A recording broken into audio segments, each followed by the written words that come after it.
দেখো এখানে পেঁয়াজ, আদা, রসুন আর টমেটো একটা কেটেছিলাম, তা অর্ধেক দিয়েছি পেস্টে। আর এখানে দেখো একটা পেঁয়াজের অর্ধেক পেস্ট করতে দিয়েছি, আর অর্ধেক আছে, আর অর্ধেক টমেটো আছে। এটা মশলা কষানোর সময় দেব। আর এখানে দেখো ধনেপাতা কেটে রেখে দিয়েছি, আর কাঁচা লঙ্কাগুলো সব দিয়ে দিয়েছি এর মধ্যে, মানে যা ঝাল লাগবে সেই পরিমাণেই কাঁচা লঙ্কাগুলো দিয়েছি।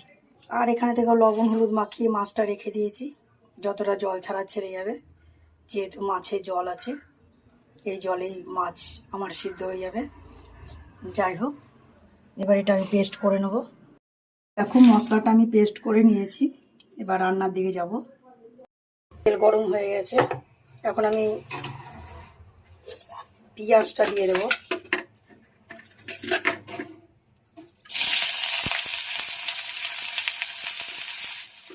একটা বড় পেঁয়াজ কেটে নিয়েছিলাম, তা অর্ধেক পেস্ট করে নিয়েছি, আর অর্ধেক তেলে দিলাম। এটা একটু লাল লাল করে ভাজা হবে, লাল লাল করে এটা একটু ভাজা হবে।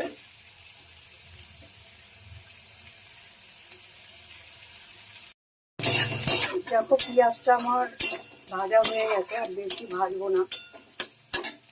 এবার টমেটোটা দিয়ে দেবো।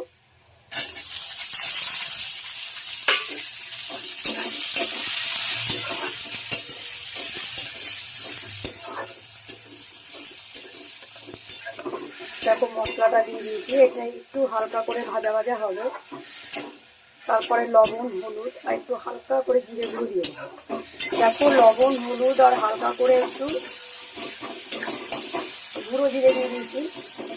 এবার মশলাটা ভালো করে ভেজে নেব।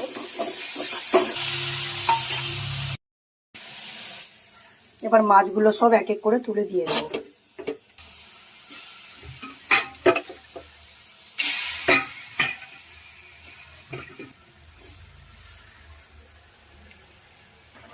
দেখো বন্ধুরা, আমার মাছটা হয়ে গেছে, এরকমই গোটা গোটা থাকবে। এটা নামিয়ে দিলে রসটা টেনে যাবে। এইখানে আমার লোটে মাছের রেসিপিটা হয়ে গেল। এবার এটা নামিয়ে দেবো। মাছের রেসিপিটা হয়ে গেছে, একটুও ভাঙেনি মাছ, একবারে সুন্দর গোটা গোটা রয়ে গেছে।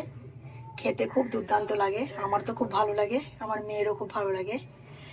আর আমার দাদাদের বাড়িতে এসেছি, ওরাও খুব ভালোবাসে মাছ।